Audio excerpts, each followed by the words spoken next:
Está no ar mais um programa Nos Bastidores da Política, com Tenente Melo, aqui na Rádio Futura FM 106,9. Com espaço para você fazer sua pergunta, tirar suas dúvidas ou dar a sua opinião sobre política.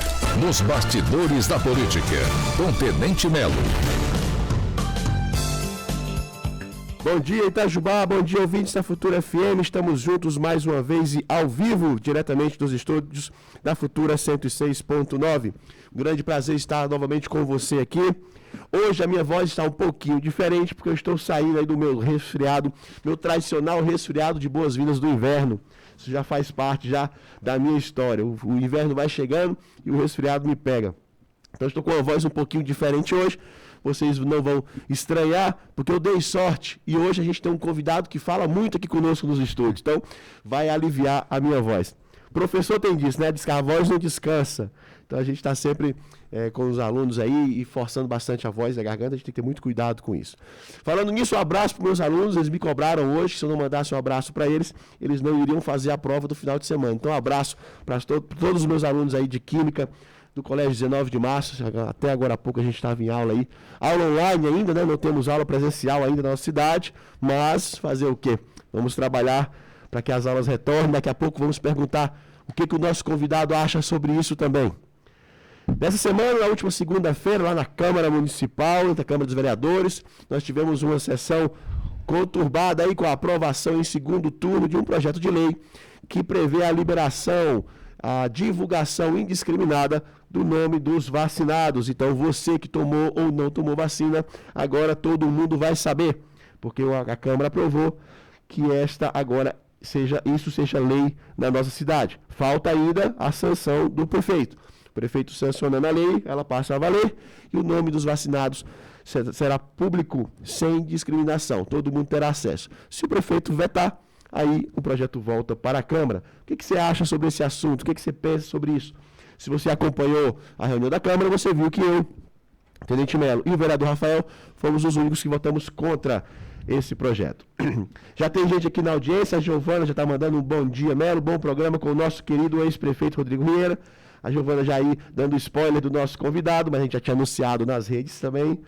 A Mariane também mandando uma mensagem para nós, sem dúvida, o melhor prefeito de Itajubá. E olha que eu nem perguntei ainda, hein, Rodrigo? Já tem gente mandando Obrigado. Aqui a mensagem falando, sem dúvida, o melhor prefeito de Itajubá. Larissa também. Larissa, nossa assessora, que passou aí por uma cirurgia essa semana, mas já está se recuperando já, graças a Deus. Beijão para Larissa e para toda a sua família. O Guilherme e a Luzia também, lá do Salão Fênix, também que está na escuta, acompanhando o nosso programa. Um grande abraço.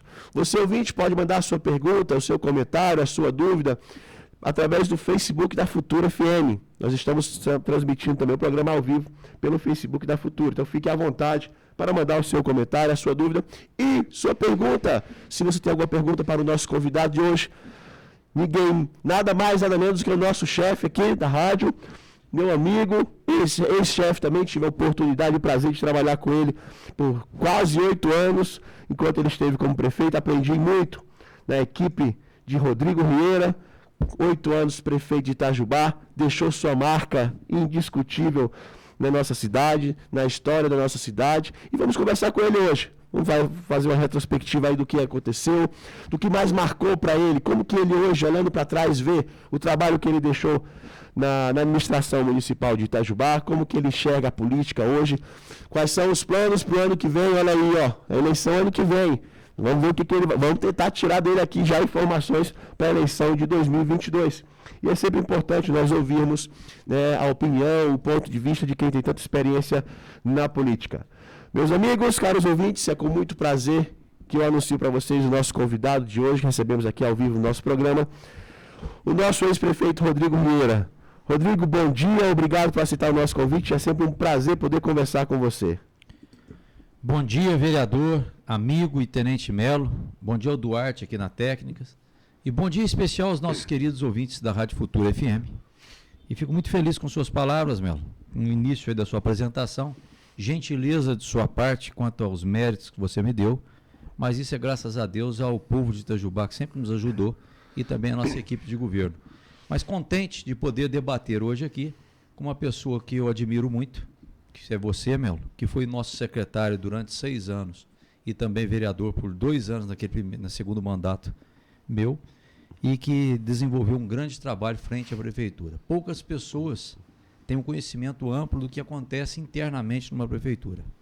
Mas o que você fez como secretário já prova a sua competência de um jovem que veio para Itajubá com muito amor e carinho, com sua esposa na época, nossa saudosa Lu, e que aqui já marcou trabalho, marcou época já, e vem desenvolvendo esse belo trabalho também como vereador. Então, você tem a nossa admiração e nossa amizade.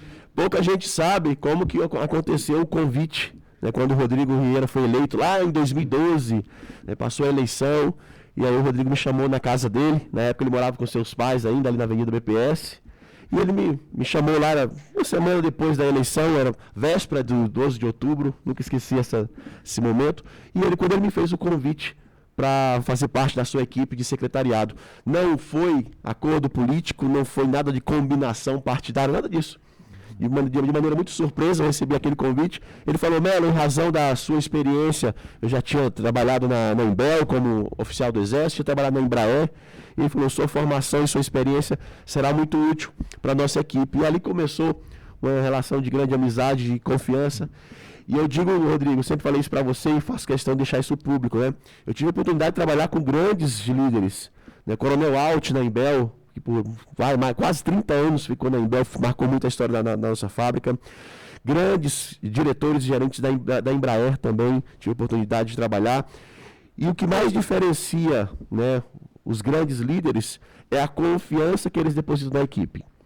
O bom gestor, o bom líder é aquele que passa a missão para a sua equipe e deixa ela trabalhar livre, sem ficar cobrando, sem ter medo, né, da equipe ultrapassar o líder. Não, o bom líder é aquele que torce para que o seu liderado possa um dia superá-lo, e ele fica orgulhoso. Olha aí, ó, tá vendo? Aquele ali um dia foi meu liderado e hoje está aí construindo o seu futuro. Como bons professores, né, eu fico muito feliz quando vejo um aluno meu se destacando, cada um na sua área de atuação. A gente fica feliz. O bom líder, o bom gestor, o bom comandante é aquele que fica feliz com o sucesso da sua equipe. E eu sempre tive essa liberdade. As pessoas sempre perguntam: como é que é trabalhar com o Rodrigo Vieira? E a experiência que eu sempre passo é essa. É muito positivo porque você passa uma confiança muito grande para nós. Você deixa cada um, né, no caso ali, você como prefeito e nós como secretários, cada um livre na sua área de trabalho, porque você confia na competência de cada um e fala: faça o seu trabalho. E nunca esqueci, e sempre uso isso: feche os olhos, se imagine daqui 20 anos. O que você gostaria de ter feito se tivesse ocupado aquela vaga? Então faça hoje, porque o tempo está passando e temos pouco tempo para dar resultado. E eu levo isso comigo para onde eu vou, e foi sim uma grande experiência para nós. Foi, exatamente. O Melo foi, para que os ouvintes entendam, quando eu fui eleito prefeito de Itajubá, antes de tomar posse, você tem que montar o seu governo. E o Melo foi o primeiro secretário que eu chamei. Então, para atuar na administração, naquela época, eu precisava de alguém que pudesse liderar. E pela sua formação, pelo seu conhecimento, pelo trabalho que você tinha frente à Embel, frente ao Exército, e também formado numa das melhores faculdades do Brasil, que é o IME, junto com o ITA, talvez seja um dos mais difíceis do Brasil, sabia da sua competência. Poucos sabem que você foi formado lá, viu, Melo? Eu converso com as pessoas. Você sabia que o instituto onde o Melo foi formado, é o mais difícil do Brasil de um vestibular? Pô, não sabia não, Rodrigo. Eu falei: o Melo é meio doidinho, mas ele é inteligente. Acho que por isso a gente passou por lá. Ele é um pouco brigãozinho, mas ele é bom de serviço. Ele é bom de serviço de verdade. Então, mas tirando a brincadeira agora de lado, é pela sua competência que você ficou lá. Quando você disse agora há pouco que eu falava com os nossos secretários em todas as nossas reuniões, e eu digo a todas as outras pessoas que estão nos ouvindo agora: você que está na sua casa, no seu comércio, no seu carro, independente de classe social, de religião, de credo, qualquer coisa, você imagine daqui a 20 anos como você vai estar.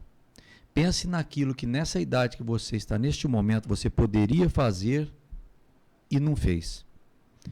Quando eu fui candidato a prefeito, Melo, pela primeira vez, que eu perdi as eleições em 2008, naquela eleição quem se elegeu foi o Dr. Jorge, mas antes de ser candidato ou não, tinha uma data limite.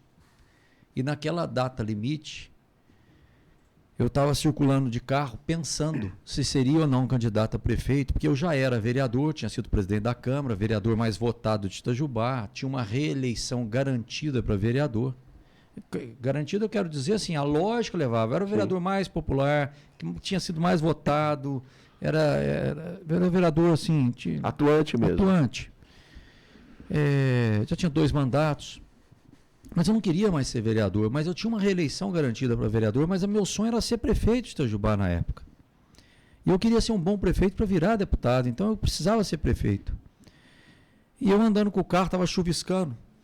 Ali perto da rodoviária, perto da casa do coronel, eu dei carona para um senhor, mais ou menos de 80 anos, que ele era amigo e pescador, a do meu pai e foi do meu avô. Eu dei carona para ele, estava chuviscando, ele estava acelerando o passo. Coloquei ele no carro e ele, muito gozador, brincalhão, falou: ô menino, o que você está encabulado? Eu falei: eu estou encabulado mesmo. Eu não sei se eu devo sair candidato a prefeito ou não desta vez. Ele falou: olha, você não pode chegar na minha idade, e ele me falando com 80 anos, e arrepender daquilo que você pôde fazer na sua idade e não fez. Porque o tempo passa rápido demais. Naquele momento eu falei: eu sou candidato a prefeito. E saí candidato a prefeito e 4 anos depois... Não ganhei naquela, mas fiz uma base muito boa e depois de 4 anos virei prefeito de Itajubá. Então, se eu posso dar um conselho para alguém, a vida é muito curta para ser pequena. Aproveite o seu momento. Se você tem a oportunidade de fazer, faça. Se estiver correto aquilo, te fizer bem, não deixe de tentar, não. Eu gostaria de contar depois, mas se você me der um espaço aqui agora, daqui a pouco, 2 histórias. Tem a história da vaquinha e a história do porquinho. Vamos começar pela história da vaquinha. Eu acho que a da vaquinha eu conheço. Da vaquinha eu vou contar.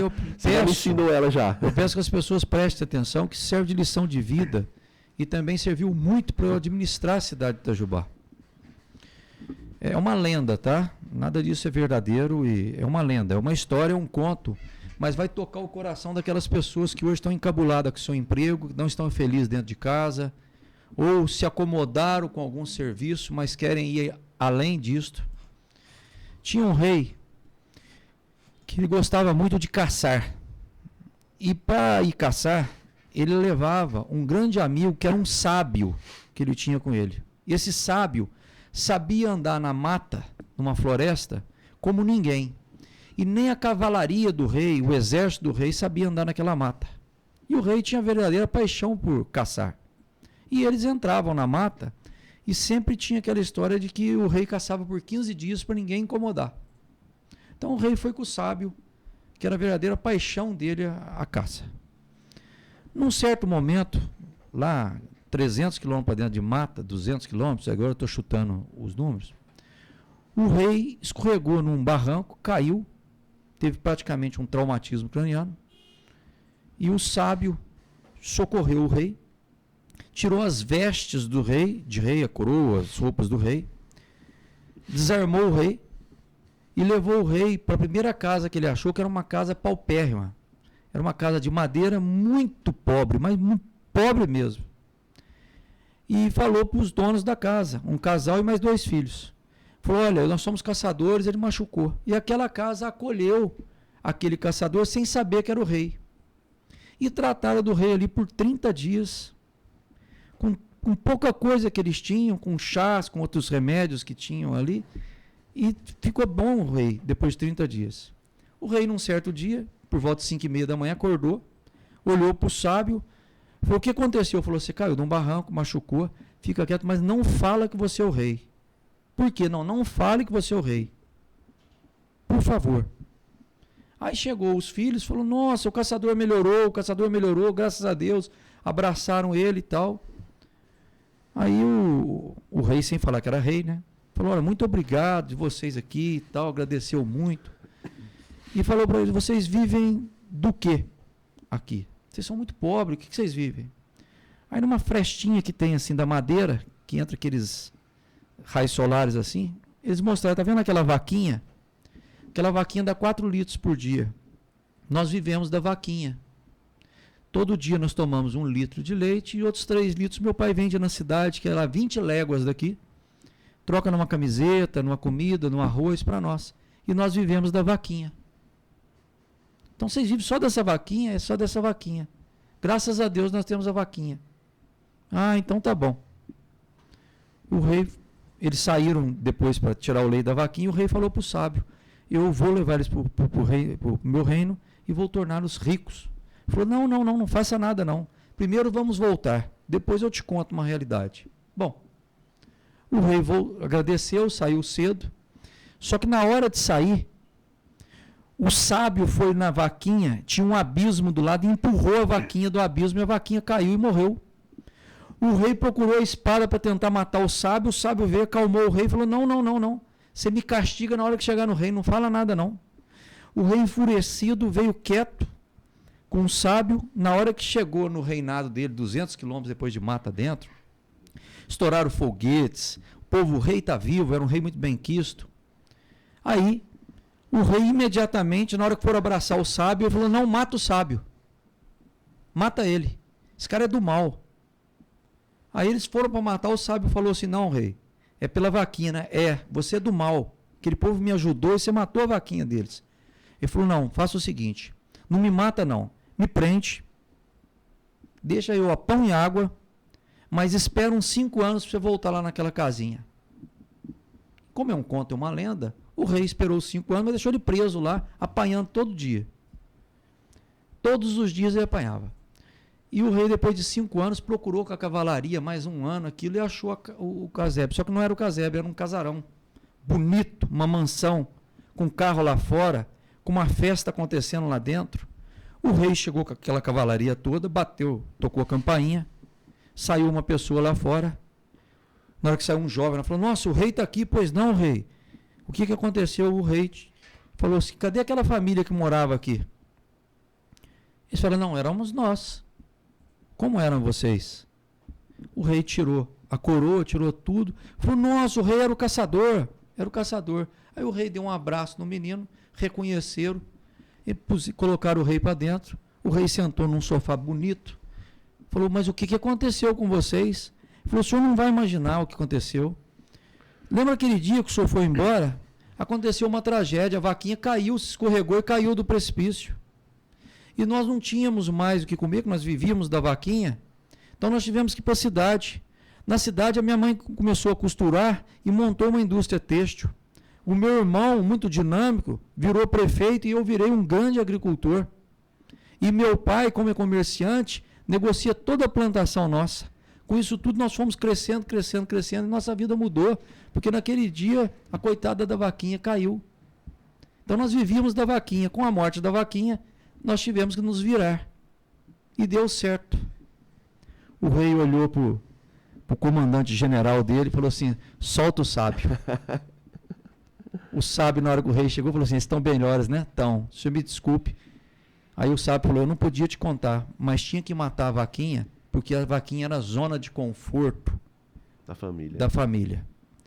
Então, essa é a história de vida de muitas pessoas. Eu vejo pessoas, Melo, que são funcionários públicos, por exemplo, passam num concurso. E pela zona de conforto, de ter estabilidade, seriam grandes empresários, grandes comerciantes, ou poderiam ter empregos muito melhores que aqueles. Eu vi isso lá na prefeitura. Pessoas muito capacitadas, mas acostuma com aquele salário dela, ela nunca mais sai. E só vai acordar para isso depois que aposentar lá para os 60 anos de idade.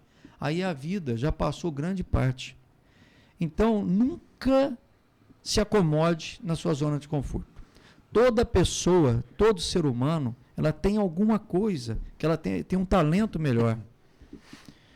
Eu tenho um filho de um amigo meu que entrou na medicina esse ano, mas a vontade dele é de ser engenheiro. O pai forçou ele a ser médico. Ele é muito inteligente, passou na escola de medicina. Eu falei para ele: seu filho ia ser um grande engenheiro.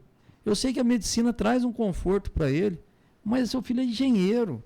O perfil dele já mostra. É o perfil. E o menino encontra comigo e falou: tio, eu ainda vou fazer engenharia. Quer dizer, o menino está fazendo medicina, mas o sonho dele era engenharia. Então, tem pessoas que, infelizmente, não desafiam as conquistas da vida. Se eu entrasse na minha zona de conforto, eu não teria sido prefeito de Itajubá. Eu teria sido candidato a vereador novamente. Aquela vez eu perdi uma eleição. Depois ganhei. os desafios de vida que a gente vai passando. Então, se eu puder dar um conselho a alguém, quem sou eu para dar conselho, mas pela experiência de vida, jogue a sua vaquinha do precipício e vá para onde você tem vocação. E outra coisa, a pessoa tem que ser apaixonada pelo que faz. Ela tem que se sentir feliz de trabalhar aonde ela goste.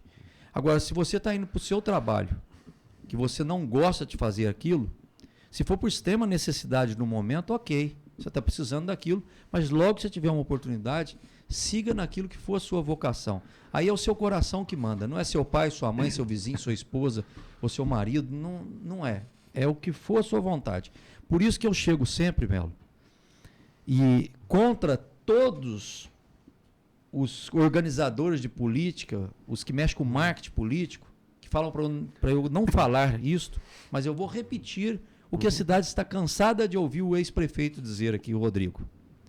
Eu vou dizer ao povo de Itajubá que me viu nascer, crescer e virar o prefeito da cidade.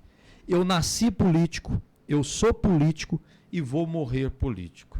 É a minha vocação que Deus me deu. Desde criança eu gostava disto. Eu tenho o meu lado empresarial. Eu gosto de tocar o lado empresarial. Eu tenho uma empresa, eu trabalho com isso, é de lá que eu tiro o meu sustento. Certo? Mas assim, eu sou político. Você sabe por que a política não vai bem, Melo? Que o povo está bravo com o político e com razão. Desculpe me estender um pouco, Melo, no seu programa aqui, mas é uma oportunidade que não, igual eu falei no início do programa, ainda bem que o meu convidado de hoje fala bastante, né, Duarte? Vai preservar minha garganta, mas é boa, pela tua experiência, a gente compartilhar isso com os nossos ouvintes. Tem que compartilhar, e vocês estão me ouvindo agora, faça uma reflexão do que eu vou dizer aqui. Se a sua casa tiver com uma trinca caindo no telhado, você vai procurar um engenheiro e não um médico. Se você tiver com um problema de coração, você vai procurar um médico e não um engenheiro. E na política, ela não anda indo bem, ela não vem muito bem, e o povo está bravo às vezes com um deputado, com um vereador, com um prefeito, com um governador, com um presidente, porque muitos sobem no palanque eleitoral, saem candidato a vereador, por exemplo, ou a prefeito, ou a deputado, e falam assim, sou candidato, mas não sou político, não. Ora, bolas, se ele não é político, o que ele está fazendo ali? Ou ele está por vaidade, ou por outros interesses estranhos. Então, o político, que é de natureza, ele tem sensibilidade pública. O político, por natureza, ele sabe que um sujeito que não tem uma casa popular, tem que arrumar uma casa popular, porque ele foi dada a ele essa oportunidade. Um político que tem sensibilidade pública, se ele vê uma pessoa pedindo esmola na rua, ele tem que buscar ferramentas para melhorar a vida daquela pessoa. Ele tem que tentar trazer indústrias, ele tem que melhorar na educação. O Papa Francisco falou recentemente uma coisa que eu não canso de dizer, sempre eu vou ser repetitivo aqui. A mais nobre das profissões, a arte de fazer o bem é a política. Mas abre aspas, desde que ela seja bem exercida. Sem dúvida. Tem se gente ela que for bem distorce, exercida, né? Teodomiro Santiago falou há 100 anos atrás uma frase que está no blasão de Itajubá. Revelemo-nos mais por atos do que por palavras. Hoje, eu vou modernizar essa frase dele, que se fosse nos dias de hoje. Revelemo-nos mais por atos que por posts. Mais resultado e menos textão na internet. Muito bom. Ó, você citou o Teodomiro, engraçado, porque agora há pouco você estava falando, né, de respeitar a sua vocação. Teodomiro foi um que foi forçado a formar em Direito, mas a vontade dele era ser engenheiro. E isso falou tão alto que ele acabou fundando a Unifei. Era advogado. E acabou fundando a Unifei porque estava no seu sangue ser engenheiro. E sabe qual que era a maior alegria do Teodomiro? Não foi só o Instituto de Engenharia aqui, que era o IEF, a Escola de Engenharia. Além disso, que ele contou com a ajuda do pai, o Teodomiro dele, que o pai dele tinha muitas condições, ele bancou a escola naquela época, certo? Ela não era pública. Não foi dos recursos da família. Da família. Olha para você ver o que Itajubá deve a essa família.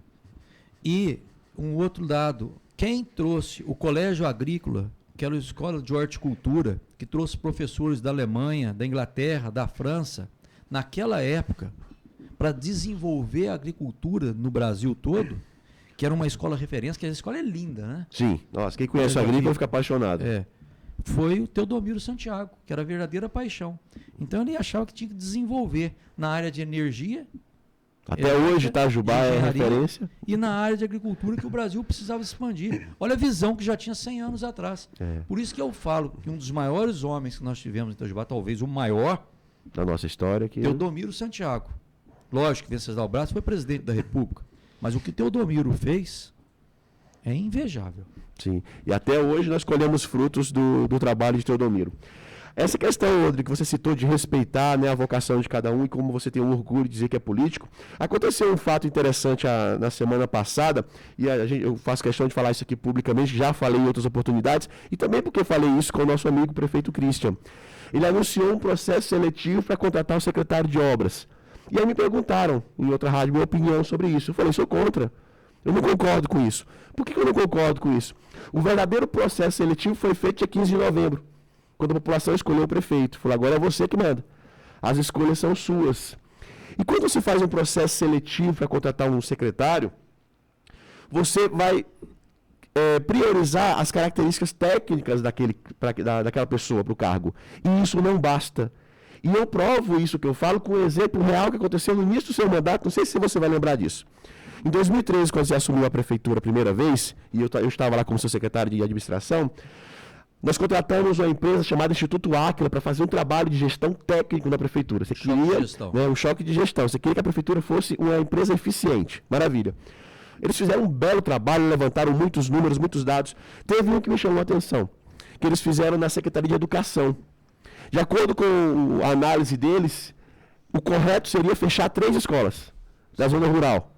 Não sei se você lembra disso. Lembro. 3 escolas da zona rural, pela análise técnica, puramente técnica, estavam corretos. Era muito mais barato se fechar aquelas 3 escolas e levar as crianças de van todo dia para a escola do bairro vizinho. Na hora que isso chegou na sua mesa, você falou, não fecha. Qual que é a diferença aí? Os técnicos estavam errados? Não, os técnicos estavam corretos. A análise fria dos números era aquilo. Mas somente o gestor público, o homem político, tem a sensibilidade de dizer, não vou fechar essa escola. Mesmo que seja mais caro mantê-la funcionando, talvez esse seja o único motivo que aquela comunidade tem para manter a criancinha na escola. Se eu fechar, talvez o pai, o avô, leve a criancinha para fazer o mesmo que ele fez a vida inteira, ficar na lavoura, e não vai dar a oportunidade daquela criança crescer. Então, ou seja, essa sensibilidade política, essa sensibilidade pública, perdão, o político tem, o gestor público tem, e não podemos fugir dessa responsabilidade. É perfeito, Melo. Esse exemplo eu sempre cito, sempre marcou muito, porque eu estava como gerente do projeto e vi, né, você contrariar a decisão dos técnicos. Mas não, a última palavra era sua mesmo. Você puxava para si a responsabilidade. Não, isso aqui não vai fazer. Primeiro, o impacto político disso. Prefeito fecha 3 escolas, era assim que ia sair no jornal. E para aquelas comunidades, o prejuízo que ia ser. As pessoas entenderem isso. Vem uma equipe técnica para fazer um choque de gestão na parte econômica da nossa cidade e chegaram à conclusão que tinha uma escola no Goiabal com 60 crianças, tinha uma escola no Juru, era do Juru também, né? E tinha mais uma outra escola que eu não me recordo o nome agora. Falou, olha, prefeito, é mais barato nós pegarmos vans e ônibus, trazer esses 60 alunos aqui para dentro da cidade todos os dias, no Juru também trazer os alunos para outra escola, fecharmos essas 2 escolas que nós vamos economizar com os custos dessas escolas. Falei, olha, tem coisas que são prioridades de quem tem sensibilidade pública. Como é que eu vou fechar uma escola em que eu sei que os pais dessas crianças não tiveram a mesma oportunidade que elas, e não tiveram estudos, e eles vão acabar, não que seja uma maldade deles, eles vão acabar tirando a criança da escola e colocar para trabalhar na agricultura, eles nunca vão ter estudos.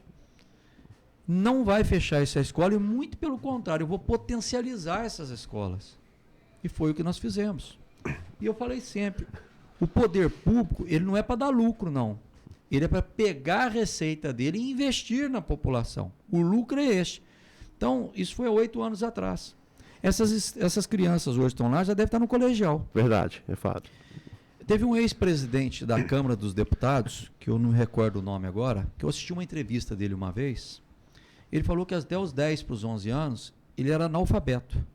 Ele queria ser laçador de cavalos. Morava na roça. Até que foi um prefeito e fez uma escola lá. Ele começou a estudar. Ele se alfabetizou com mais de 12 anos de idade. E aquilo foi que tornou ele, hoje, era um homem formado, tudo, virou deputado e virou presidente da Câmara dos Deputados na época. E um outro exemplo que eu vou dar, que não é só de escola, não. Sabe o que eu estou pensando? Sim. Tem alguma coisa a ver com a Cristiane Vieira? A Cristiane também, do teatro. Você sempre citava esse exemplo para nós. Depois eu cito do Cristiane. Vou dar um outro exemplo. O número 1 do mundo do tênis de campo, do esporte tênis de campo, é o Novak Djokovic. Para quem não sabe, tá? Nosso ex-prefeito é um grande atleta de tênis aí, tá? Eu sou aprendiz do tênis. O Djokovic, o pai dele era dono de um bar, de um restaurante muito bom na cidade dele. E em frente tinha um terreno baldio, um terreno abandonado. E ele é da Sérvia. E a terra muito fria, aquele negócio, mas o prefeito foi lá e fez uma quadra de tênis. Eles não sabiam o que era tênis, não. Só que os amigos do pai dele, do bar, jogavam tênis. Então, como faltava um parceiro de vez em quando, treinaram o filho do dono do bar, que chamava Djokovic, para bater bola com eles, para eles terem com quem bater bola. Então, aquele menino de 8, 10 anos começou a jogar tênis. Com 1 ano jogando tênis com os mais velhos ali, eles falaram para o pai dele: seu menino leva jeito, tem que levar ele para uma academia de tênis. E ele foi para a academia, se tornou um tenista e é o maior vencedor, é o número 1 com o maior tempo no planeta de toda a história.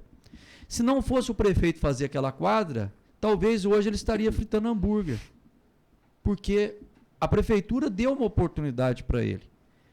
E isso eu tentei trazer para o nosso município através do teatro. Tem gente, tem pessoas em Itajubá que iam nascer, viver e morrer sem entrar dentro de um teatro.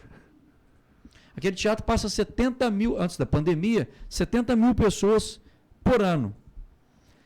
Crianças, jovens, adultos, idosos estavam aprendendo ali a tocar um violão, piano, cantar, dançar, assistir uma peça de comédia, assistir uma palestra do filósofo Mário Sérgio Cortella, Augusto Cury e muitos que passaram ali, que nós não tínhamos espaço para isso. Por quê? Porque foi um prefeito lá e foi lá e construiu o teatro. E assim é com a escola, com todos os lados. Mas se me permita, sobre o secretário de obras, na sua posição, eu sempre deixei muito bem claro isso para todos os nossos secretários, para os nossos eleitores, e principalmente para o Christian, que era meu vice-prefeito, que é natural no ser humano não concordar com todas as ideias do outro. E não vamos deixar que, se você concorde com 90% e 10% não vamos deixar que esses 10% atrapalhem os 90% daquilo que você concorda. Com certeza. Isso serve no serviço, no trabalho, na família, marido e mulher, nos irmãos. Então, por favor, se monitore nisso. Você constrói uma casa junto com a sua esposa. Tudo certinho. Aí, na hora de colocar a fechadura da porta, você quer cromada e ela quer da cor branca. Aí briga por causa da fechadura da porta, separa, vende a casa, acaba tudo. Não. Cuidado para não brigar pelo que aquilo que é um detalhe. Não, isso é muito bom deixar claro sempre, né? Eu falo, eu tive essa oportunidade de conversar com o Christian pessoalmente sobre isso, ele sabe o nosso posicionamento. A gente torce para que esse processo que ele abriu dê certo, para que venha uma pessoa boa e alinhada com aquilo que ele prometeu em campanha, porque tem que estar alinhado com o plano de governo. Né?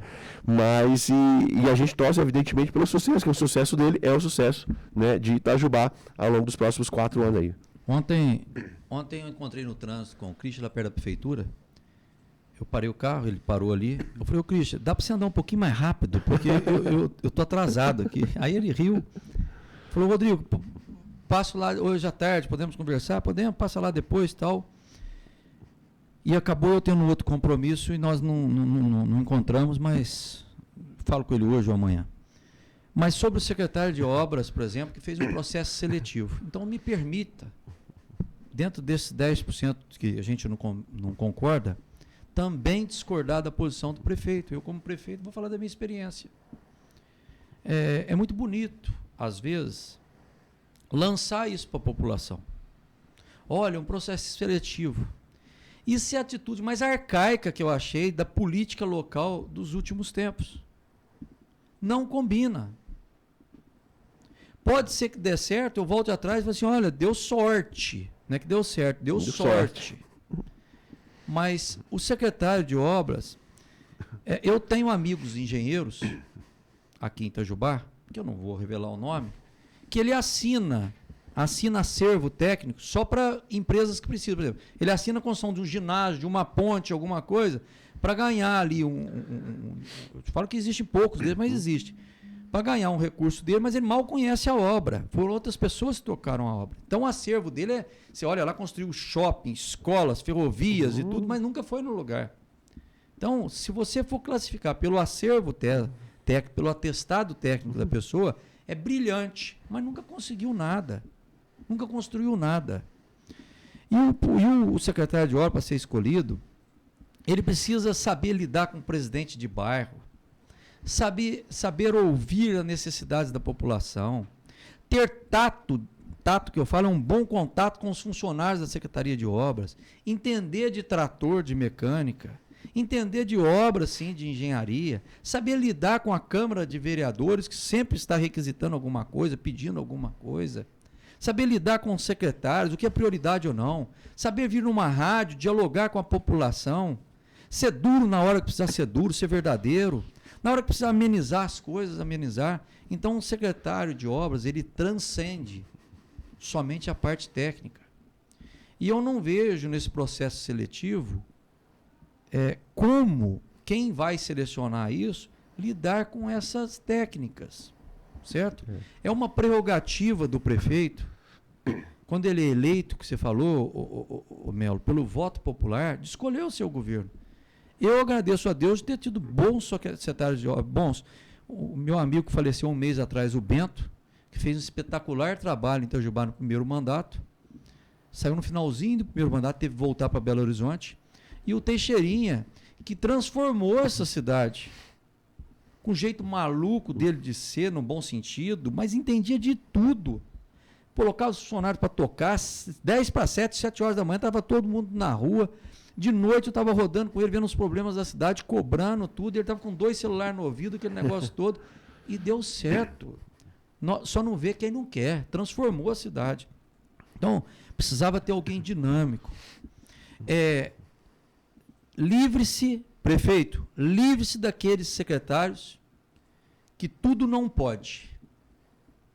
Porque tem uma turma que entra na zona de conforto. Isso não pode, isso a lei proíbe, porque isso não pode, isso daqui vai dar problema. Porque no final, ninguém vai lembrar quem foi o secretário, não, vai lembrar quem foi o prefeito. E não queira chegar aos seus 70, 80 anos, olhar para trás e falar, tive a oportunidade de fazer e não fiz. Porque tive medo. Porque tive medo. Então, eu discordo nesse ponto, e na hora que eu conversar com o Christian, e a liberdade que eu tenho com ele, eu vou falar, Christian, onde você estava com a cabeça de fazer um negócio desse? Quer dizer, eu respeito ele, tomara que dê certo? Eu tenho a liberdade de brincar com ele, de falar desse jeito, mas vou falar sério com ele, falar assim, olha, toda vez que você for fazer alguma coisa no impulso, conta até 10, vai lá em Piranguinho, come um pé de moleque, toma uma Coca-Cola junto, uma água lá, volta, depois toma atitude. Porque senão as sequelas disso vêm por muitos anos. Nós vimos isso, né? O Zema, quando assumiu lá o governo de Minas, 3 anos e meio atrás, ele veio com essa ideia também, mas desistiu. Porque ele viu que não tem agilidade, não tem como implantar isso no setor público. Aqui nós temos um exemplo da Superintendência Regional de Ensino, foi 10 meses aguardando o processo seletivo, no começo do mandato do Zema. Hoje ele já desistiu. Ele falou, eu tenho competência para escolher o meu secretário. Então ele vai e escolhe, e a responsabilidade é dele. O Zema tem uma vantagem. Deixa eu fazer um elogio para o governador Zema. Não, eu também gosto muito do trabalho do Zema. Ele tinha inexperiência pública na época, né, mas foi um cara que está tentando salvar Minas até hoje. Tá. E o Zema tem algumas coisas que ele fala, faz um discurso que a gente gosta de ouvir, mas não coloca no papel. É um defeito que tem. Mas vamos falar das qualidades também. O Zema, esses dias eu vi uma entrevista dele e ele falou comigo aqui em Pouso Alegre. Ele falou, governador, gostei de ver a sua atitude quanto ao helicóptero e o jatinho do governo. Ele falou, então, prefeito, eu era inexperiente. Ele não falou com essas palavras, mas eu imaginava outra coisa. O que ele falou para as pessoas entenderem? Ele foi, quando foi candidato, falou assim, eu não vou andar no jatinho e nem no helicóptero do governo do estado, vou andar de carro. Pô, Minas é maior, é 2 vezes maior do que a Alemanha. Se ele é o governador de Minas e tem um avião que ele possa ir lá em Montes Claros e voltar no mesmo dia, resolver o problema de lá, e o governador está presente trabalhando depois de Belo Horizonte, ele tem que usar aquele avião sim. Se ele precisar deslocar como ele precisou para ir em Brumadinho lá no helicóptero, ele teve que ir de helicóptero, usar sim, é do governador, é para representar o povo de Minas.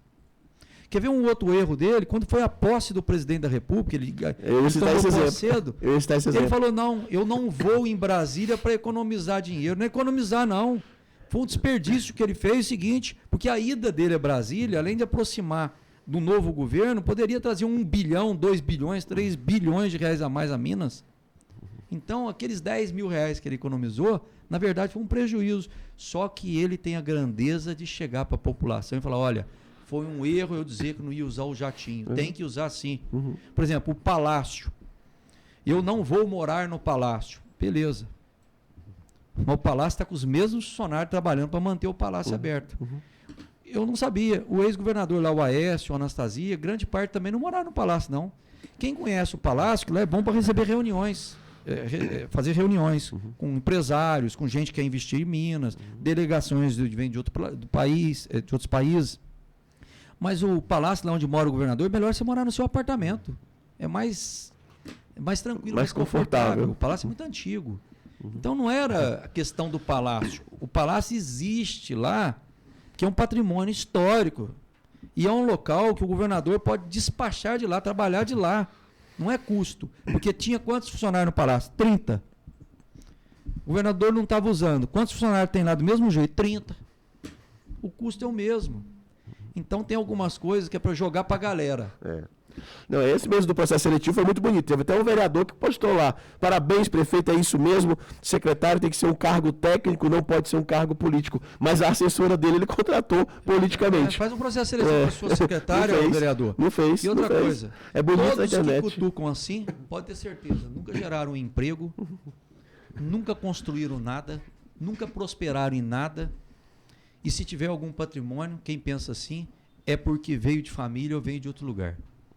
Se olhar a carteira assinada deles, não tem uma semana, um mês, no máximo 6 meses ali. Porque não é possível pensar desse jeito. Desculpa, fato, eu sou um pouco radical nessa área. É fato. O sujeito, ô Belo, desculpa. O único lugar que o sucesso vem antes do trabalho é no dicionário. É no dicionário. A letra S vem antes da letra T, certo? Fora isso, é só com trabalho. A não ser que você acerte na Mega Sena. Certo? Então é muito... chega de blá blá blá, de mimimi, e chegar a pessoa e ir no discurso... Eu fui vereador durante 2 mandatos, 8 anos. Meu pai foi 4 vezes vereador, foi 20 anos, 22 anos vereador. 18 anos vereador, desculpa. É cheio de mimimi, discurso pra galera. O que o povo de Itajubá quer é a atitude de conseguir arrumar a rua da casa dele, a escola para o filho dele, o posto de saúde está trabalhando para os filhos dele, o asfalto na rua dele, uma indústria que venha para Itajubá. Muito mimimi. E a lei, Melo, eu estou falando demais hoje, mas eu vou aproveitar o seu programa como um desabafo. Fica à vontade, muitos vereadores, e com razão, alguns.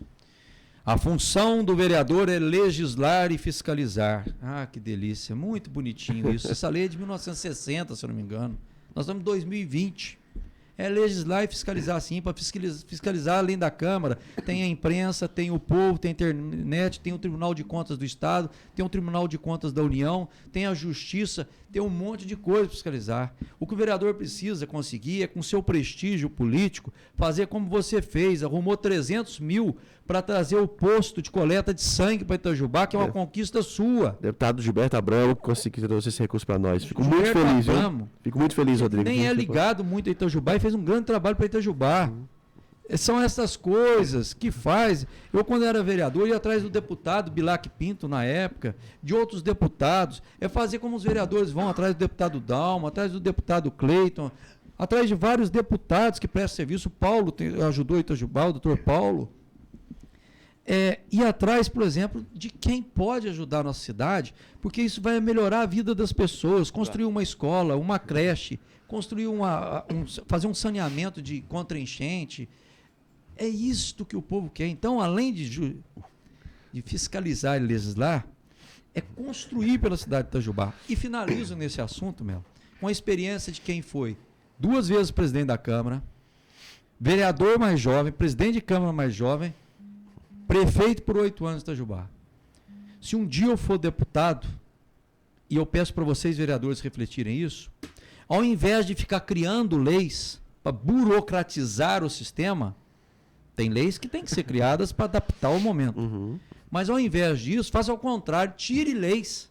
Tem leis que só servem para atormentar o cidadão, para atrasar a cidade, para inviabilizar o prefeito de trabalhar, para perder tempo de ficar respondendo besteiras. É isto que mexe com a cidade. Tem que ser proativo. Tem cada lei absurda que foi criada no Congresso Nacional que alguém que chegar lá, um senador, um deputado, precisa tirar essas leis. E leis também que foram criadas lá em 1940, 50, 60. Que não fazem mais sentido hoje. Não tem sentido. Não, isso é logo no começo do mandato, esse ano, Rodrigo, março mais ou menos, o jornal publicou lá a quantidade de propostas de lei que cada vereador já tinha colocado. E eu estava em último. Eu fui o que menos apresentei proposta de lei nos 3 primeiros meses. Eu falei, e vai continuar assim até o final do meu mandato. Eu sou o vereador que menos vai apresentar lei, porque já tem lei demais.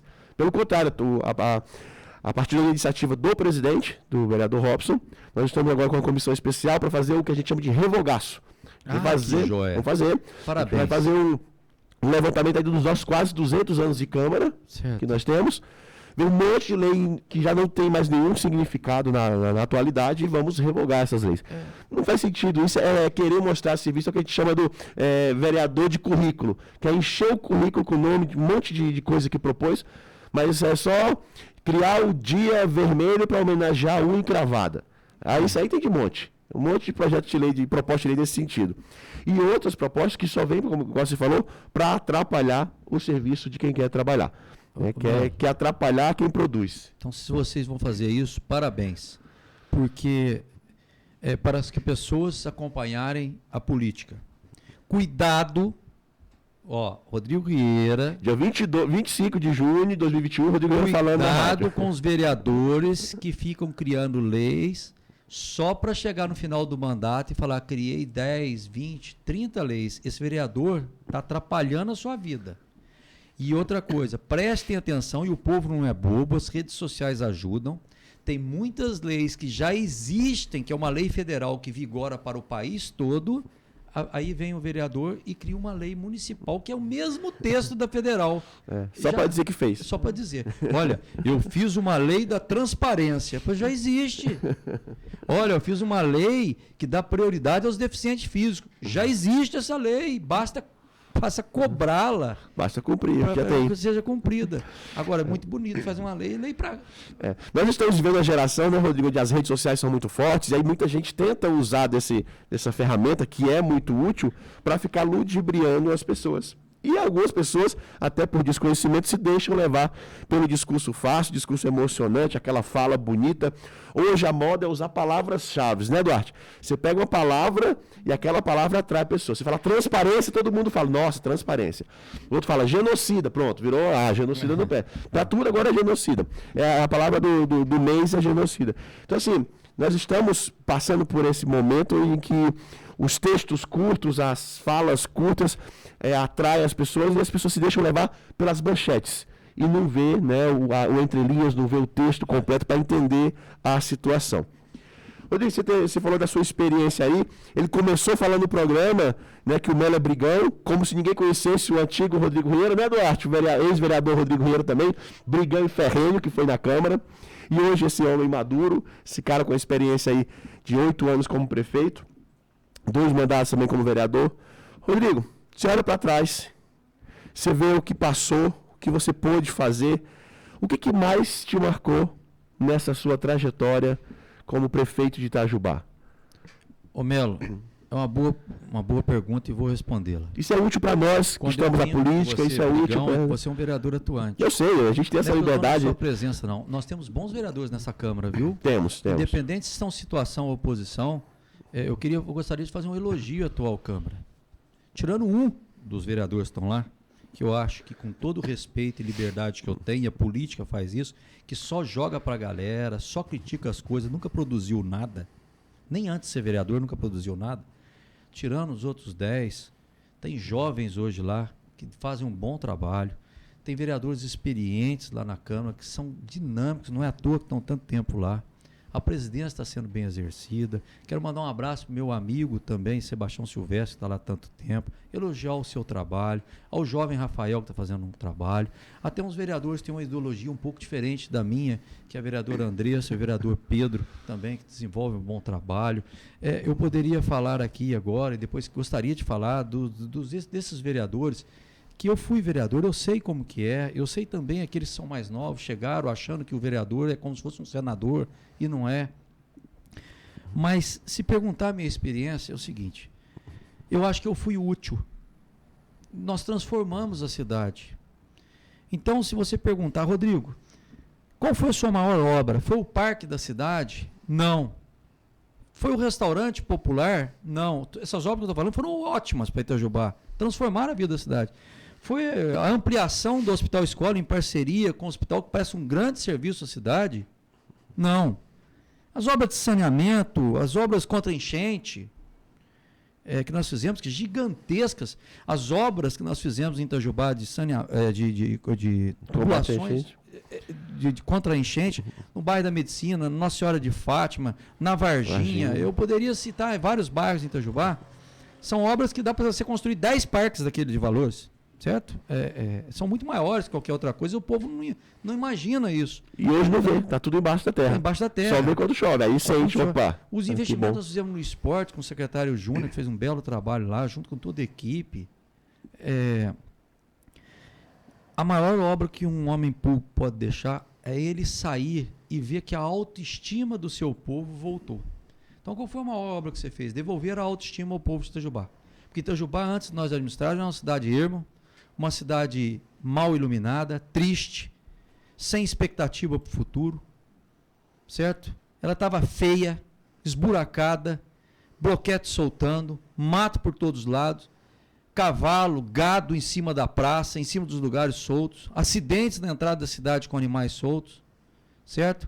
As escolas estavam numa situação que não era boa, nosso IDEB não era bom, nosso índice de desenvolvimento humano aqui não era um dos melhores. O esporte tinha morrido na cidade, cultura já não existia mais no nosso município. Enfim, penso eu que numa época de crise, com o governo que estava caindo da presidente Dilma, um colapso geral, a economia em depressão, que vinha com o PIB sendo negativo durante 3, 4 anos, as prefeituras vizinhas nem conseguindo pagar o salário dos funcionários, nós contando dinheiro, arrecadação aqui, travando o orçamento para poder pagar os funcionários, e pagamos em dia todos os 96 meses da minha administração, e mesmo assim, trabalhando, acreditando, com fé em Deus, buscando recursos em Brasília, em Belo Horizonte, olha o que nós fizemos para a nossa cidade. Esses dias eu falei para o Cris, caiu do céu, você assumiu uma cidade com dinheiro em caixa, com a arrecadação subindo absurdamente, que o governo federal está arrecadando mais e tem repassado isso para os municípios. E você tem uma oportunidade, Cristian, de inaugurar obras que nós dois, ele era o vice, que nós dois deixamos, e que eu pude deixar, que é o término do aeroporto, que é o trevo do Jardim das Colinas, que é através de uma obra do governo federal, que ele tem que insistir naquilo. Uma obra do laboratório de alta pressão da Petrobras, que já tem 250 milhões sendo investido.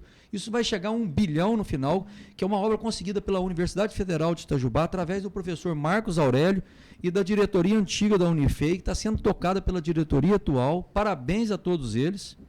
Tem um laboratório também, tem a ExMobiles, que nós conseguimos, está vindo para cá. Sim, você vai inaugurar uma empresa que nós conseguimos, além da ExMobiles, que é a Brilux. Então tem muitas coisas boas para acontecer, e tem outra coisa. As obras que eu fiz de asfaltamento aqui, elas continuam, é lá do nosso governo. Então do meu governo tem obras que vão ser asfaltadas ainda, algumas ruas, as placas que nós estamos colocando na cidade, porque era tanta obra que não deu tempo de fazer no último ano, quando nós conseguimos esse recurso. Então tem tudo para acontecer. Isso vai melhorando o astral de Itajubá, o aspecto da cidade. E nós fizemos um governo muito ligado aos bairros, Melo. Meu governo, 90% das obras, eu vou repetir, no meu governo, 90% das obras foram nos bairros. Talvez um defeito, não tenha feito tanta publicidade disso. Mas se você for lá no Rebordão, lá onde eu tive 80% dos votos, Nossa Senhora de Fátima, Santa Luzia, na Piedade, Se você for para os bairros rurais, as estradas rurais, sabe por que não mexeram tanto nas estradas rurais até agora? Porque nós deixamos pronto. Então, graças a Deus, eu pude ajudar a atual administração, que vem se beneficiando também disso, e pela experiência que eles tiveram junto conosco, estão fazendo um trabalho que ainda tem muito a acontecer. Eu acho que eles vão fazer um belo trabalho, tem tudo para fazer isso, e eu estarei sempre disposto, no que for de conselhos, de estar junto com ele. E eu acho que no futuro próximo vou poder ajudar mais ainda. Se Deus quiser. Nós vamos fazer um intervalo rapidinho agora de 3 minutos com o comentário do João Vitor Amaral e a gente volta com 2 assuntos que você, ouvinte, quer saber. O que o ex-prefeito acha do Minas Consciente e das escolas fechadas até agora?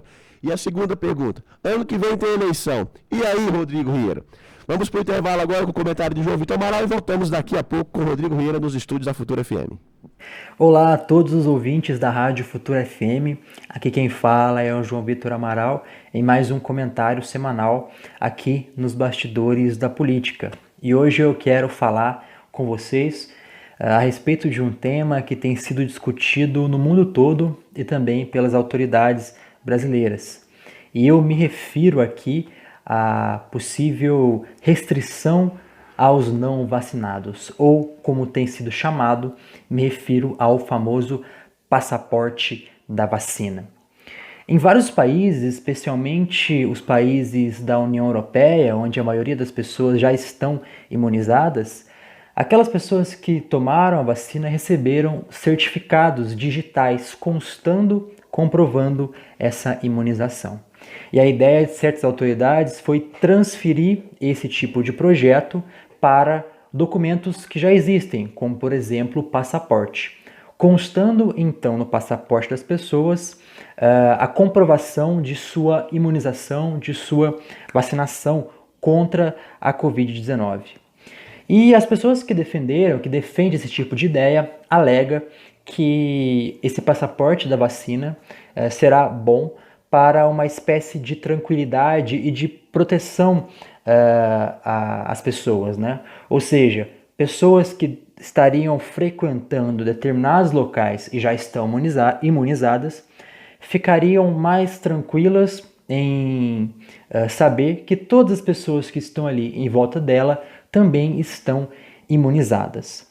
Porém, essa comprovação de imunização pode ser também levada para algo muito mais sério. Pode ser levada a uma espécie de restrição, uma espécie de controle social. Ora, quem não tem o documento, quem não tem o comprovante da vacinação, pode ser restringido de frequentar certos lugares. Ou seja, esse tipo de ideia pode até mesmo restringir direitos básicos, como, por exemplo, violar o direito de ir e vir. Além de tudo, apesar de ser uma boa ideia, né, que a mídia tem tentado nos convencer e também algumas autoridades políticas tentando nos convencer de que isso é bom, de que isso serve para a proteção da sociedade, isso me parece algo extremamente duvidoso, né, cercado de dúvidas morais. Bom, um documento que consta nele uma identificação com uma espécie de carimbo, taxando com rótulos certas pessoas e outras não, aquelas que não estão imunizadas no caso, não me parece de fato uma medida protetora, mas me parece uma medida, como eu disse, de controle social e uma medida reguladora extremamente constrangedora para aquelas pessoas que não estão na mesma condição do que as outras. E também, relembrando a história, nós podemos ver alguns exemplos de que esse tipo de política não desencadeia a bons resultados. Por exemplo, na Alemanha nazista, na década de 40, aproximadamente em 1941, houve um decreto do Terceiro Reich da Alemanha nazista, obrigando todos os judeus, aqueles que eram considerados inimigos do Estado nazista, a andarem nas ruas com uma estrela de Davi no peito, como uma espécie de crachá. Ou seja, assim, todas as pessoas que fossem judeus ou de outras etnias perseguidas pelo governo nazista poderiam ser identificadas nas ruas. E com o tempo, esses judeus, andando com essa espécie de crachá ou identificação, passaram a ser restringidos em determinados locais.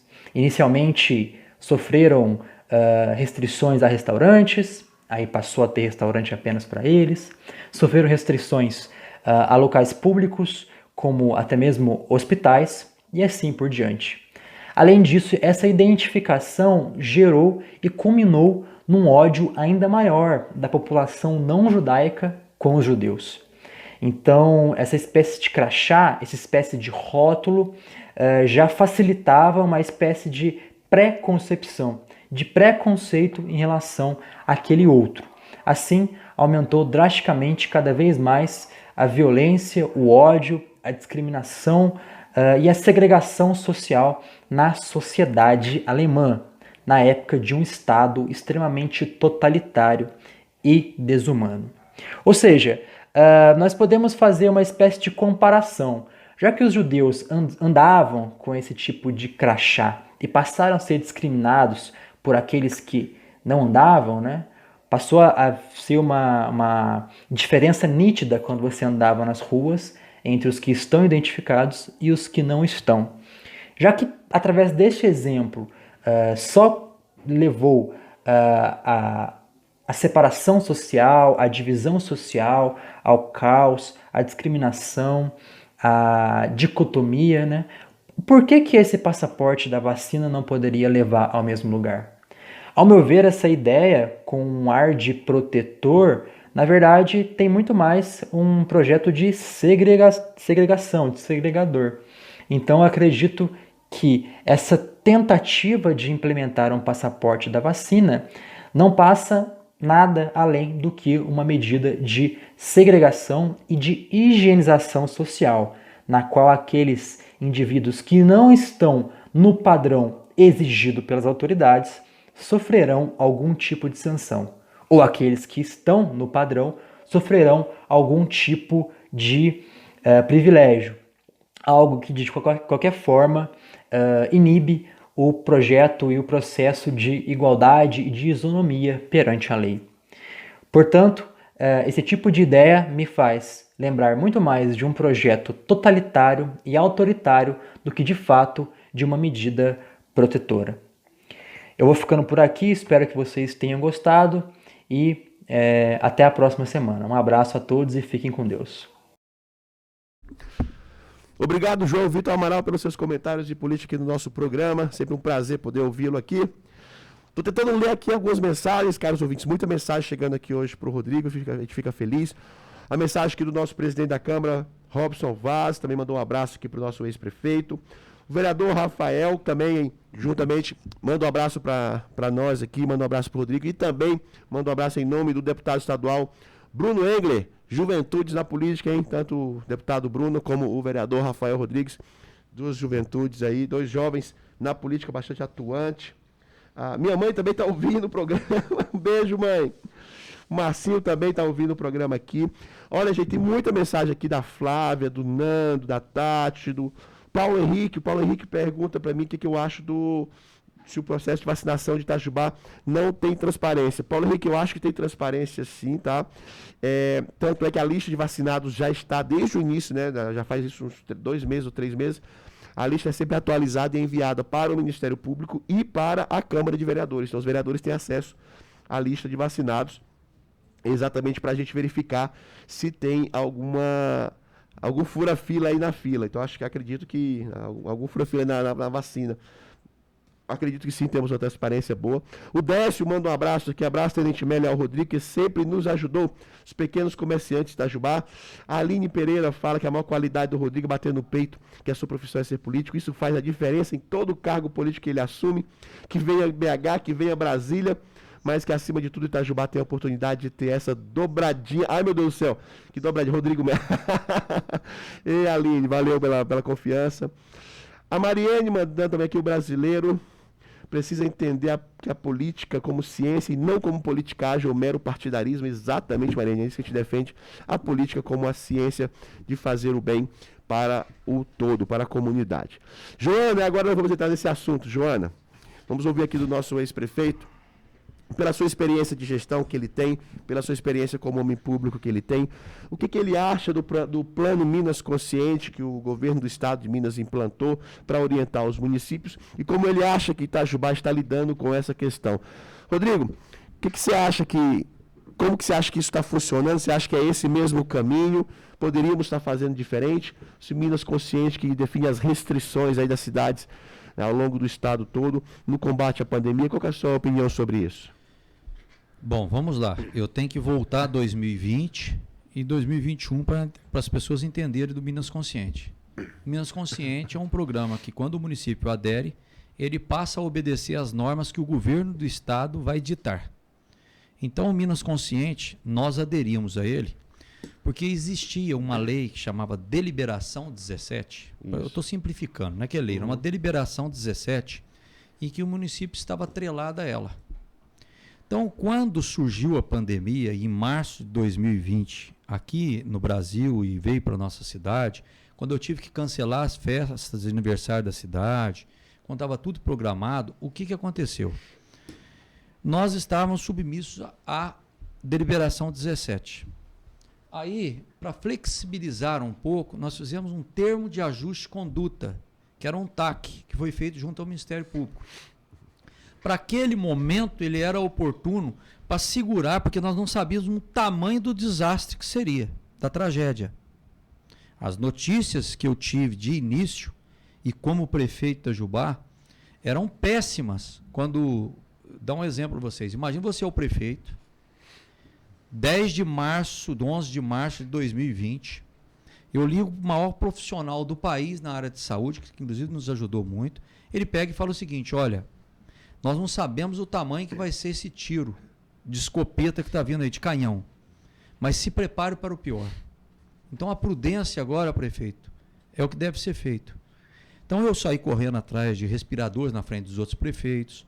Falaram que tinha que montar 10 UTIs aqui de Covid, eu montei mais de 40 naquela época em parceria com o Hospital de Santa Casa. E se não fosse essas, teria morrido mais pessoas. Falaram que era um exagero que eu fiz. E veja que nós estamos com mais de 60 hoje, sim, certo? E está com quase 100% ocupado, a 100% ocupado. Imagina se tivesse feito somente 10. Então nós fizemos todo aquele tranco que demos na cidade. E a população ajudou muito. Depois, com o decorrer, você vai aprendendo e percebemos que nós não podíamos ficar mais travado.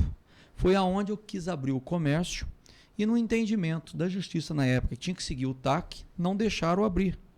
Estava certo nós e certo a justiça. Quando os dois estão certos, é complicado. Houve aquele problema sério que teve na cidade, manifestações e outras coisas. Aí, a atitude mais correta na época foi aderir ao Minas Consciente, porque o Minas era mais flexível que a Deliberação 17. Então, no momento que você aderisse ao Minas Consciente, você deixava para trás o TAC e poderia reabrir o comércio, as igrejas e tudo para a época, observadas as precauções da vigilância sanitária. E fizemos isso, aderimos, que até então o Minas era mais flexível. Ao longo de mais um mês, 2 meses, a cidade de Coronel Fabriciano, que passou pelo mesmo problema de Itajubá, entrou com uma ação no Supremo pedindo a independência, eu estou traduzindo para a população e simplificando, tá? Independência dos municípios para legislar sobre o seu município. Que cada prefeito tivesse a independência disso. E o Supremo julgou que os prefeitos teriam independência. Por quê?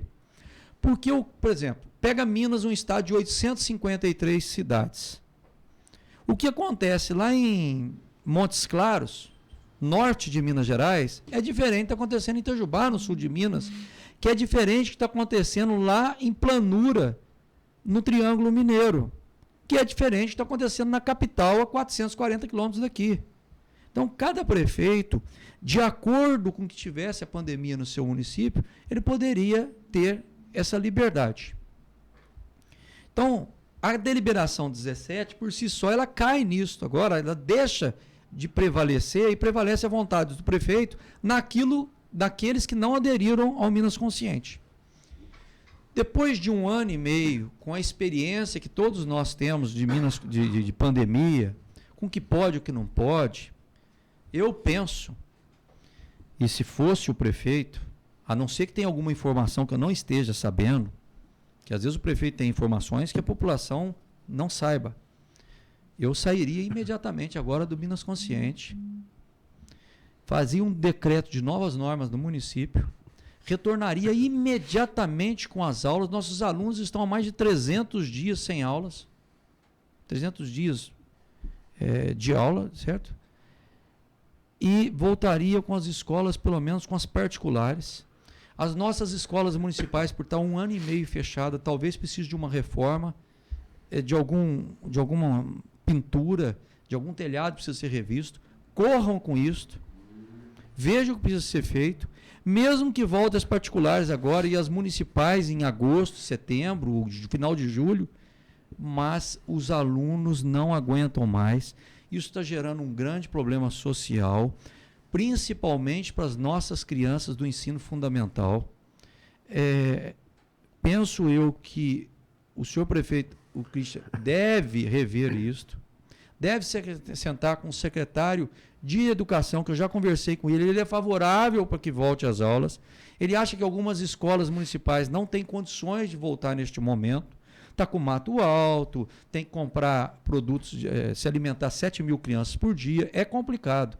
Mas que comece a colocar o pessoal para trabalhar, chame os professores que já foram vacinados, certo? E fale, olha, esqueçam de sindicato, vamos fazer pelo bem das crianças, vocês passaram num concurso para isso, vamos trabalhar, vamos colocar essas crianças e vamos voltar ao trabalho. Se Deus me livre, voltar um pico de pandemia, der sinais que vai voltar isso, alguma coisa com criança, você trava de novo. Mas o errado é ficar de braço cruzado e as crianças sem escolas. E não vejo problema se as escolas particulares voltarem um pouco na frente das outras. O que não pode é a criança ficar em casa, sem escola. Isso está gerando depressão, gera um problema social, gera suicídios de alguns. E esse vácuo de tantos dias que nós não imaginávamos isso em 2020, de muito tempo sem aula, eu não sei qual vai ser o prejuízo e o tamanho dessa bomba. É uma bomba de efeito retardado, ela vai estourar. Que nós vamos ter dificuldade lá no colegial, no ginásio, na faculdade, com essas crianças que estão perdendo um ano de aula. Então a minha sugestão é pegar o secretário de Educação, que é uma pessoa competente, entende disto. Tem profissionais que a Secretaria de Educação deixou bem preparado desde o mandato passado. Não tem uma firma de manutenção, porque desde a minha época teve um problema na licitação, que apesar da parte técnica ter impugnado a licitação, eu como prefeito discordava daquilo, mas eu tinha que obedecer o jurídico.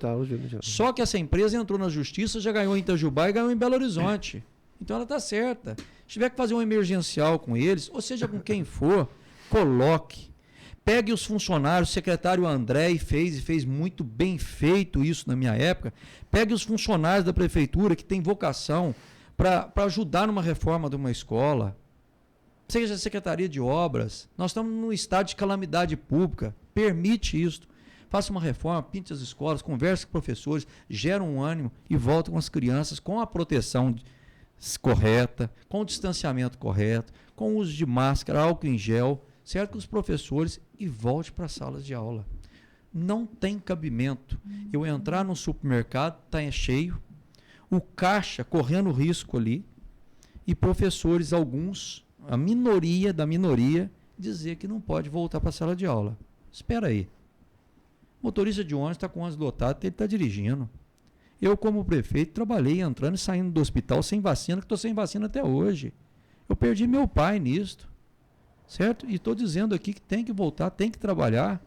Os profissionais estão trabalhando nas indústrias, está todo mundo. Só que a vacinação está avançando, os professores foram vacinados, os profissionais da educação sim. Eu penso que tem que voltar às aulas imediatamente, no meu ponto de vista. Rodrigo, eu como professor te digo, desde o dia 18 de março de 2020 que eu não vejo meus alunos presencialmente. É duro isso. Então, o Brasil é o único país que está nessa situação até agora. E Itajubá insiste em manter as escolas não funcionando de forma presencial. A justificativa é sempre a onda vermelha, que não sai. Se falou aí a ocupação dos leitos de UTI né, no hospital da Santa Casa estão em torno de 80%, 90% hoje, mas a maioria não é de Itajubá. Ou seja, Itajubá, os números de Itajubá estão melhorando. Estamos já muitos dos números estão melhores do que era na época, que era no Onda Amarela. Sim. E continuamos na Onda Vermelha em razão, né, dos quesitos que são considerados alunos conscientes, que considera a região como um todo. E aí, enquanto isso, as escolas fechadas, as crianças sem aula presencial, o rendimento não é o mesmo, não adianta. E academias fechando 19 horas, o que eu acho um absurdo, um contrassenso total. Restaurantes também não podem funcionar depois das 19 horas. Salão de beleza e barbearia também não pode funcionar até 19 horas. Não sei de onde tiraram isso, que depois das 19 horas o vírus fica mais agressivo e sai na rua. Então, quebrando negócios, pessoas perdendo emprego e fechando os seus negócios por conta dessas decisões.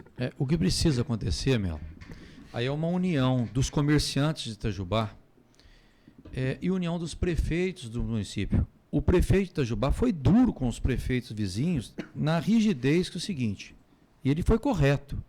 Chegou nos prefeitos vizinhos e falou, escuta, eu travo Itajubá, vocês não travam a sua cidade e vem tudo para cá, e o hospital é regional mesmo, e acaba Itajubá sendo prejudicada com isso. Então está correto ele. E os outros prefeitos não é que tem que travar as outras cidades, não, é colocar a fiscalização. Só que aqui em Itajubá colocou-se a fiscalização, mas deixa eu só fazer um parênteses aí. Torna-se insuportável você ver a atitude de alguns restaurantes ou locais de aglomeração que não respeitam o restante da cidade. Eu passei na porta de um bar de jovens, um bar de amigos meus, inclusive.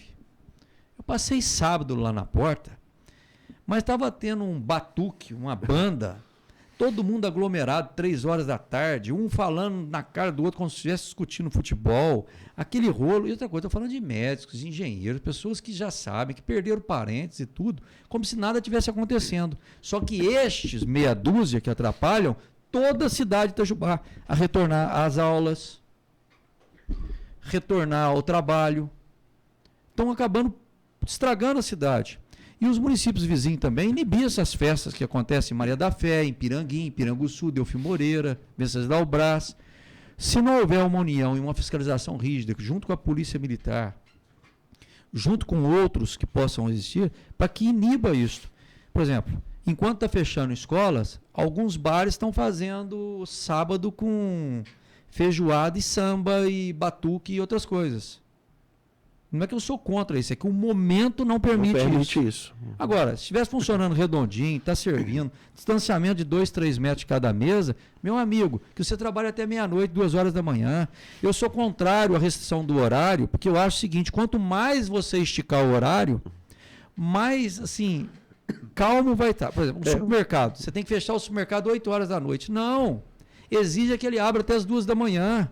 Porque tem muitas pessoas que não querem às 8 horas para evitar aglomeração, eles vão às 10, às 11, meia-noite. Isso.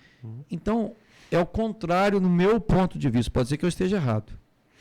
Mas meu ponto de vista não resolve fechando às 19 horas. O que resolve é o seguinte, aquele que folgar, pagar por isto.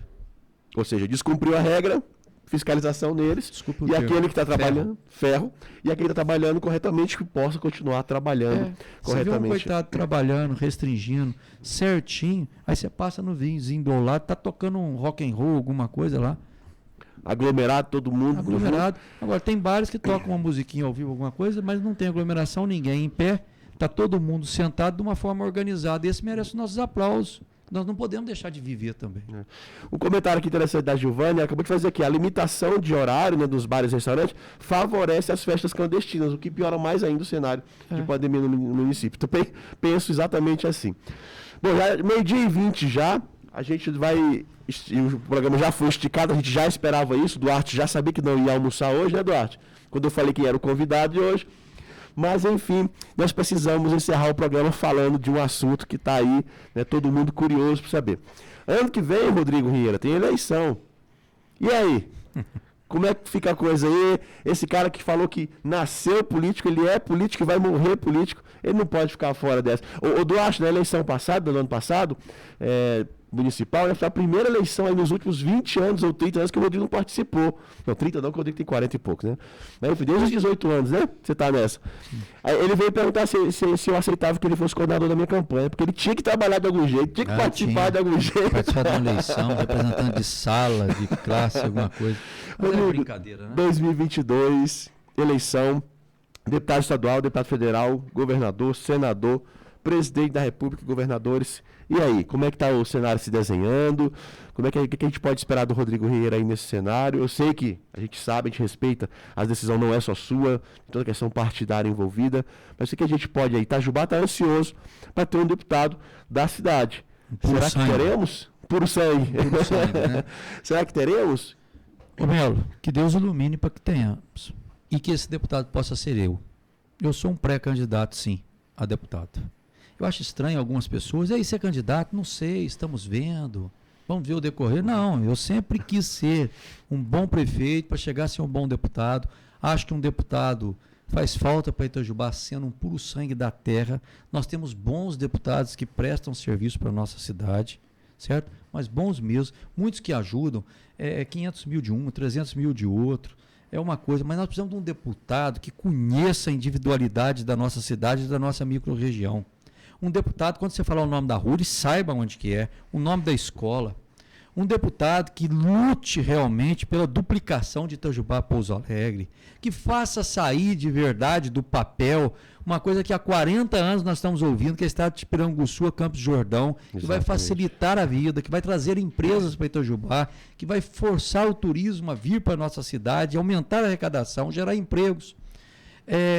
Aumentar, trazer um serviço, por exemplo, de oncologia para a cidade de Itajubá. Falta um deputado da terra, não é lutando uma vez só fazendo uma visita para o ministro, não. É o cara que vai estar todos os dias lá, saber dialogar com o presidente da República, com o ministro, ter a oportunidade de um dia ser ministro, ser secretário de Estado. Eu penso que Itajubá cresceu muito. Quem que nós ouvimos falar muito? Venceslau Braz, Aureliano Chaves, Teodomiro Santiago. O que eles foram? Deputados. Aureliano foi deputado por Itajubá, depois virou governador. Teodomiro foi um grande deputado federal. E Venceslau Braz, além de ter sido governador, foi presidente da República também. Então, tudo isso somou para a nossa Itajubá. Então, Itajubá era a capital do sul de Minas, quando nós tivemos verdadeiros políticos daqui representando. Depois veio uma nova safra, que desde a época do Dr. Rosenburgo, Luiz Fernando, Euclides Sintra, que fizeram um belo trabalho na nossa cidade. E depois outros deputados, que não foram deputado federal, mas assim, eles fizeram para Itajubá. O deputado Paulo César, nosso saudoso Paulo César, ele segurou ele Braz em Itajubá quando ia embora. Deputado estadual. O Ambrósio, o que ele fez por Itajubá como deputado estadual e como prefeito. Então, se eu tiver a oportunidade, Deus me der proteção e saúde para peitar uma eleição desta, e independente da coloração partidária, o que importa é o bem comum, é o interesse de Itajubá. Então, se eu puder defender o interesse de Itajubá em um dia, e Deus me permitir, e a população ajudar, de eu vir a ser um deputado federal de nossa terra, é um sonho que eu tenho. É um sonho desde criança que eu tenho. Eu sou alguém que, desde criança, quando eu ia com meu pai para Brasília, algum lugar, eu ficava sentado lá na Câmara, no Senado, assistindo 8, 10 horas de sessões. A TV que eu mais assisto lá em casa é a TV Câmara, a TV Senado. Parece uma doença isso, mas não é. É da minha natureza. Então, se eu tiver a oportunidade, me permitirem de ser candidato, com o apoio de Itajubá e da região, eu penso que há muito tempo vocês não tiveram um político à frente de Itajubá que realmente defenda o seu interesse aí, que você que está me ouvindo. Que possa defender a sua cidade, que vá fazer a diferença realmente na sua vida, do seu filho, do seu vizinho, do seu amigo, da sua mãe ou do seu pai. Nós temos bons deputados, hoje temos. Como eu cito sempre o deputado Bilac Pinto, que já fez muito para nossa terra. Acho que o Bilac vai dar um passo maior agora, seja para o Senado, seja para vice-governador de Minas Gerais. Eu não sei. O Bilac fez por merecer. Já está na hora. O Bilac começou muito jovem na política, ele tem 56 anos apenas, não é novo ainda, não é idade adulta. Então ele tem muito para dar para nós ainda, para nos ajudar.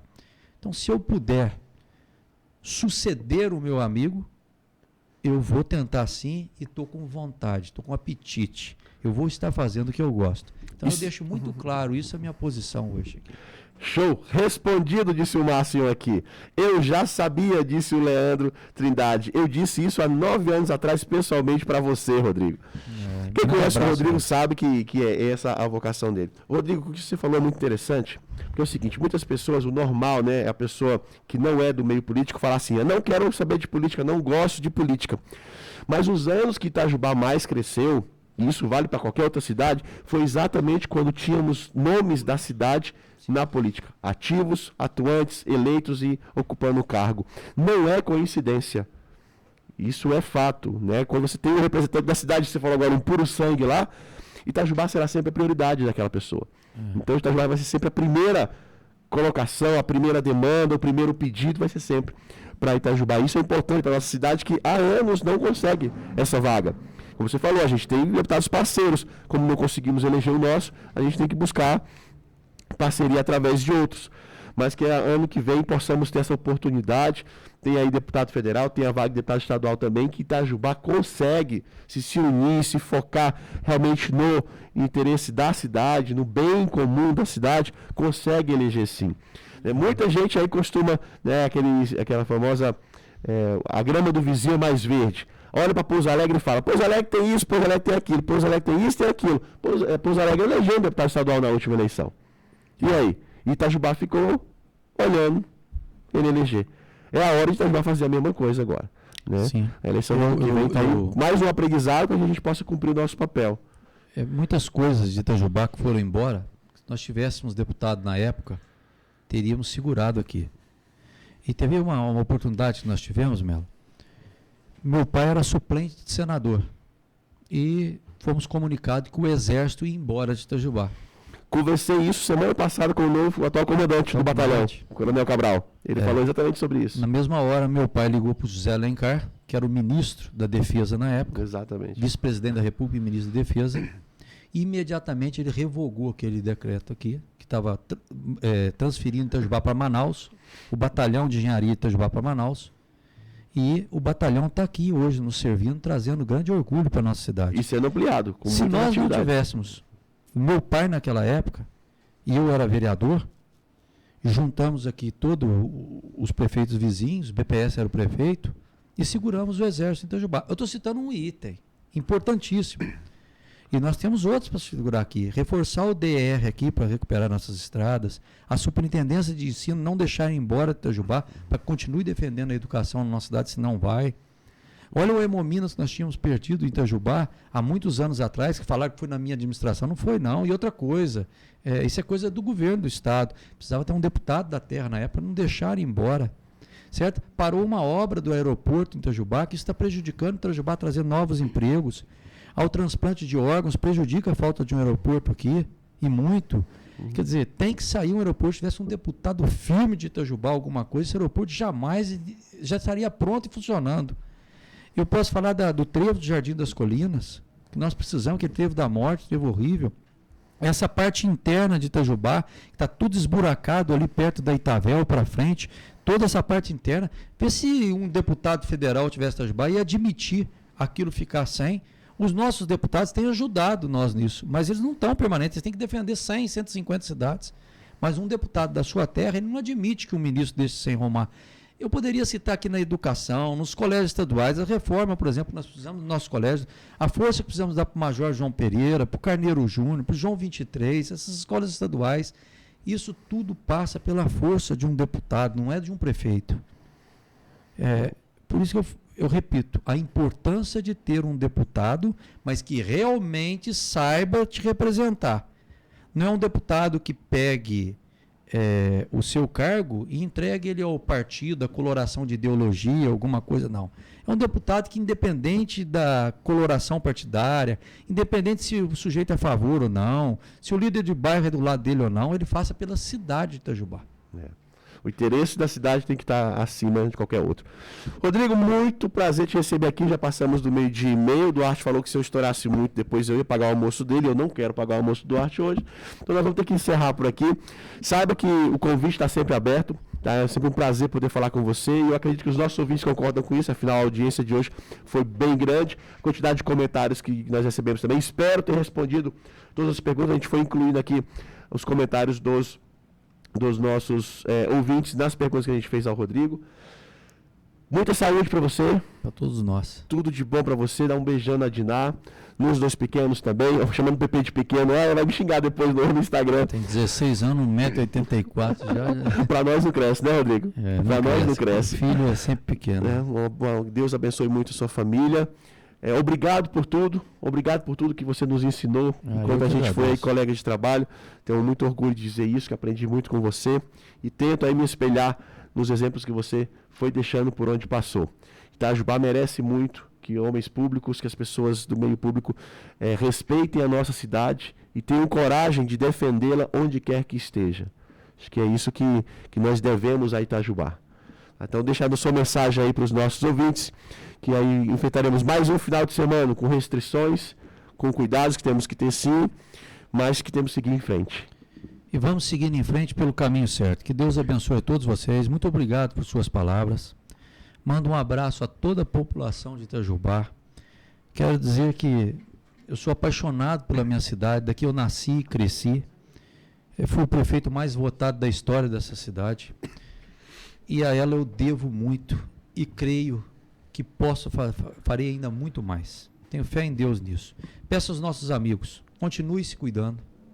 Continue se protegendo. Nós estamos à distância aqui de mais de 2 metros, quase metro. É que às vezes a câmera não mostra. Mas você está com máscara, eu estou com máscara aqui, nós estamos numa distância. Você foi vacinado, mas as pessoas não fiquem em bares, um perto do outro, falando na cabeça, cuspindo no outro, não. Senão isso vai prejudicar lá o hospital e a Santa Casa e vai acabar prejudicando a cidade de Itajubá inteira. Aguente firme. O prefeito reveja os seus pontos de vista quanto à abertura do comércio sobre o Minas Consciente, que eu acho que vai amenizar as coisas, vão começar a fluir melhor, vai dar uma calma para a cidade e, se for preciso tomar medidas mais enérgicas, que volte a tomar, mas o momento requer um reequilíbrio de tudo isso. Que possamos estar em mais programas juntos aqui, Melo. Opa, que tenham todos vocês um ótimo final de semana e fiquem com Deus. Um abraço, Rodrigo Ribeiro. Obrigado mais uma vez por ter aceitado o nosso convite e ter estado conosco durante o programa de hoje. A você, nosso ouvinte, obrigado pela audiência. Estaremos juntos na próxima sexta-feira, se Deus assim permitir. Um ótimo final de semana a todos, com muita saúde e proteção. Até a próxima, se Deus quiser.